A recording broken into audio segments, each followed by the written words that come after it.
अस्सलामुअलैकुम वरहमतुल्लाहि वबरकातुहु। बिस्मिल्लाहिर्रहमानिर्रहीम। अर्रहीकुल मख्तूम। మహాప్రవక్త సల్లల్లాహు అలైహి వసల్లం గారి జీవిత చరిత్ర. దైవ దౌత్య శకం 2వ దశ. బహిరంగ దైవ సందేశ ప్రచారం. దైవ సందేశ ప్రకటనకు ప్రథమ ఆదేశం. ఈ విషయంలో ప్రథమంగా, ఓ ప్రవక్త, నీ దగ్గరి బంధువుల్ని దైవశిక్ష నుండి హెచ్చరించు అనే దైవవాణి అవతరించింది. ఇది దివ్య ఖురాన్లోని అషూరా అధ్యాయంలోని ఆయతు. ఈ అధ్యాయంలో మొదటగా హజరత్ మూసా అలైహిస్సలాంకు ఎదురైన పరిస్థితులను గురించి చెప్పడం జరిగింది. అంటే మూసా అలైహిస్సలాంకు దైవదౌత్య పదవి లభించిన ప్రారంభ దశ వివరాలు. చివరన ఆయన మూసా అలైహిస్సలాం బనీ ఇస్రాయిల్తో సహా హిజ్రత్ చేసి ఫిరౌన్ జాతి నుండి విముక్తులైన తీరు, ఫిరౌన్ సహచరులు నీట ముంచబడిన వైనం వివరించి చెప్పబడింది. మరో విధంగా చెప్పాలంటే మూసా అలైహిస్సలాం ఫిరౌన్ను మరియు ఫిరౌన్ జాతిని అల్లాహ్ ధర్మం వైపునకు పిలవడానికి ఏ ఏ పరిస్థితులను ఎదుర్కోవలసి వచ్చిందో వివరించడం జరిగిందన్నమాట. దైవ ప్రవక్త సల్లల్లాహు అలైహి వసల్లంకు తన జాతిలో బాహాటంగా ప్రచార కార్యక్రమం చేపట్టాలని ఆదేశం ఇవ్వబడ్డప్పుడు మూసా అలైహిస్సలాంకు ఎదురైన పరిస్థితులని ఏకరువు పెట్టడానికి గల కారణం బాహాటంగా దైవ మార్గం వైపునకు పిలవడం వలన సత్య నిరాకరణ, దౌర్జన్యాలు తప్పకుండా ఎదుర్కోవలసి వస్తుందని, మీరు సల్లల్లాహు అలైహి వసల్లం మీ అనుయాయులు దానికి సిద్ధమై ఉండాలని హెచ్చరిక చేయబడిందన్నమాట. మరో వంక ఈ అధ్యాయంలో దైవ ప్రవక్తల్ని తిరస్కరించిన జాతులు, ఉదాహరణకు ఫిరౌన్ మరియు ఫిరౌన్ జాతే కాకుండా నూహ్ అలైహిస్సలాం జాతి, ఆద్, సమూద్ జాతులు, ఇబ్రాహీం అలైహిస్సలాం జాతి, లూత్ అలైహిస్సలాం జాతులు, ఇలా ప్రజలు అనుభవించిన దుష్పరిణామాలేమిటో వివరించబడ్డాయి. దీని ఉద్దేశం బహుశా మహాప్రవక్త సల్లల్లాహు అలైహి వసల్లం గారి దైవ దౌత్యాన్ని తిరస్కరించే వారికి ఈ తిరస్కార వైఖరిని అవలంబించడం వలన ఎలాంటి దుష్పరిణామాలు చవిచూడవలసి ఉంటుందో అని హెచ్చరిక. దైవ ధిక్కార నేరం కింద వారిని ఎలా శిక్షించడం జరుగుతుందో అన్న సత్యాన్ని విడమర్చి చెప్పడమే కాకుండా ప్రవక్త సల్లల్లాహు అలైహి వసల్లంను విశ్వసించడం వల్ల ఎలాంటి బహుమానం లభిస్తుందో వివరించడమైనది అయి ఉండవచ్చు. దగ్గరి బంధువుల్లో సందేశ ప్రచారం. మొత్తానికి ఈ ఆయత్ అవతరించిన వెంటనే దైవ ప్రవక్త సల్లల్లాహు అలైహి వసల్లం గారు చేసిన మొట్టమొదటి పని బనీ హాషిం తెగవారిని ఓ చోట సమావేశపరచడం. వారి వెంట బను ముత్తలిబ్ బిన్ అబ్దే మునాఫ్కు చెందిన ఓ వర్గం కూడా ఉంది. సమావేశమైన వారు మొత్తం 45 మంది. కానీ అబూ లహబ్ అందుకొని ముహమ్మద్ సల్లల్లాహు అలైహి వసల్లం, చూడు, వీరంతా నీ పినతండ్రులు, పినతండ్రి కుమారులు. వీరితో మాట్లాడు, కానీ మూర్ఖత్వం వదిలేయి. నీ కుటుంబం అరబ్బులందరినీ ఎదుర్కోలేదు సుమా. నిన్ను వారించడానికి వీరందరికంటే నాకే హక్కు అధికం. కాబట్టి నీ తండ్రి కుటుంబమే నిన్ను అడ్డుకోవడానికి చాలు. నీవే గనుక నీ మాట మీదనే నిలబడతావంటే మాత్రం ఖురైష్కు చెందిన తెగలన్నీ నీపైకి వచ్చి పడతాయి. మిగతా అరబ్బులు కూడా వారికి సహాయపడతారు. తండ్రి కుటుంబాన్ని వినాశనానికి గురి చేయడానికి కారణభూతుడవు నీవే అవుతావు, జాగ్రత్త అని ముగించాడు. ప్రవక్త సల్లల్లాహు అలైహి వసల్లం మౌనాన్ని వహించారు. ఆ సమావేశంలో ఎలాంటి చర్చ జరగలేదు.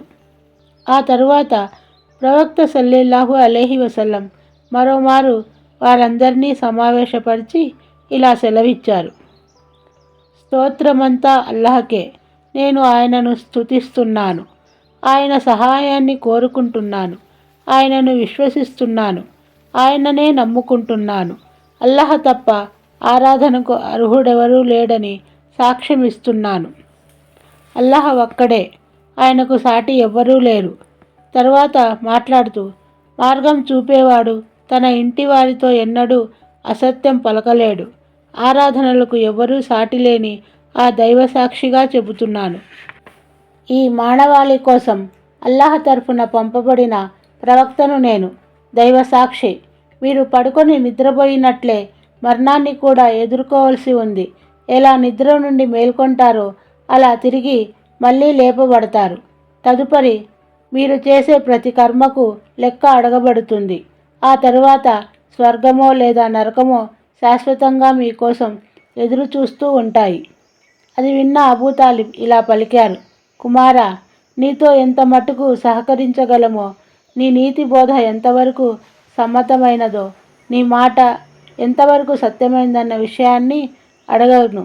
చూడు, నీ తండ్రి కుటుంబ సభ్యులంతా ఇక్కడనే చేరి ఉన్నారు. నేను కూడా వారిలోని ఓ వ్యక్తినే. తేడా ఏమిటంటే నీ ఇష్ట పరిపూర్తికి వారందరికంటే ముందున్నవాణ్ణి. కాబట్టి నీకు ఏ ఆదేశమైతే వచ్చిందో దాన్ని నిర్వర్తించు. దైవసాక్షి, నేను నిన్ను సతతం కాపాడుతూ సహాయపడతాను. అయితే నా మనస్సు అబ్దుల్ ముతలిబ్ ధర్మాన్ని వీడడానికి ఒప్పుకోవడం లేదు. అబూలహబ్ అందుకని, దైవసాక్షి, ఇది బహు చెడ్డ విషయం. ఇతరులు అడ్డుకోకపూర్వమే నీవు అతన్ని అడ్డుకో అని అన్నాడు. దానికి జవాబుగా అబూతాలిబ్, దైవసాక్షిగా చెబుతున్నాను, నా బొందిలో ప్రాణం ఉన్నంత వరకు నేను ఆయనను రక్షిస్తూనే ఉంటానని చెప్పారు. సఫా కొండ మీద అల్లాహ్ ధర్మప్రచార సందర్భంలో వినతండ్రి అయిన అబూతాలిబ్ దైవ ప్రవక్త సల్లెల్లాహు అలైహి వసల్లంకు చేదోడు వాదడుగా ఉంటారన్న ధైర్యం కలగగా, ఓ రోజు ప్రవక్త సల్లెల్లాహు అలైహి వసల్లం సఫా కొండపైకెక్కి, యా సబాహా, అయ్యో ఓ ఉదయమా అని కేక వేశారు. ఈ కేక విని ఖురైష్కు చెందిన తెగలన్నీ ఆయన దగ్గరకు చేరగా, దైవ ప్రవక్త సల్లెల్లాహు అలైహి వసల్లం వారికి దేవుని ఏకత్వం, తన దైవ దౌత్యం మరియు అంతిమ దినాన్ని విశ్వసించమని పిలుపునిచ్చారు. ఈ సంఘటనకు సంబంధించిన కొంత విషయం సహీ బుఖారీ గ్రంథంలో ఇబ్నే అబ్బాస్ రజియల్లాహు అన్హు ద్వారా ఇలా ఉల్లేఖించడం జరిగింది: ఎప్పుడైతే ఓ అన్జిర్ అషిరతకల్ అఖరబీన్ ఆయత్ అవతరించిందో, దైవ ప్రవక్త సల్లెల్లాహు అలైహి వసల్లం సఫా కొండ మీదకు ఎక్కి ఖురైష్ తెగలను ఉద్దేశించి, ఓ బనీ ఫహార్, ఓ బనీ అద్దీ అంటూ ఒక్కొక్కరి పేరు పెట్టి పిలిచి ఓ చోట సమావేశపరిచారు. అక్కడికి చేరలేని వాడు సైతం విషయం ఏమిటో తెలుసుకురమ్మని తన మనిషిని అచ్చటికి పంపించాడు. మొత్తానికి ఖురైష్ అంతా వచ్చేశారు. అబూలహబ్ కూడా అక్కడికి వచ్చాడు. ఆ తరువాత ప్రవక్త సల్లెల్లాహు అలైహి వసల్లం వారినందరినీ ఉద్దేశించి, ఈ కొండకు ఈవెల లోయలో మీపై దండెత్తడానికి ఓ సైనిక పటాలం పొంచి ఉంది అని నేను చెబితే మీరు దీన్ని విశ్వసిస్తారా అని అడిగారు. ప్రజలంతా, అవును, మీరెప్పుడూ సత్యాన్నే చెబుతారన్న అనుభవం మాకుంది అని ఏకకంఠంతో బదులు పలికారు. అప్పుడు దైవ ప్రవక్త సల్లెల్లాహు అలైహి వసల్లం, అయితే చూడండి, నేను ఓ భయంకరమైన శిక్ష, యాతనల గురించి హెచ్చరించడానికి పంపబడిన వాణ్ణి అని హెచ్చరించారు. ఇది విన్న అబూలహబ్, నీవు నాశనంగాను, మమ్మల్ని ఈ మాట చెప్పడానికే ఓ చోట కూడగట్టావా అని చిర్రుబుర్రులాడాడు. ఈ సందర్భంలోనే దివ్య ఖురాన్ అధ్యాయం తబ్బెత్ యదా అబీలహబ్ అవతరించింది. అబూలహబ్ రెండు చేతులు నాశనమైవునుగాక, అతను సర్వనాశనమైపోవుగాక అని దీని అర్థం.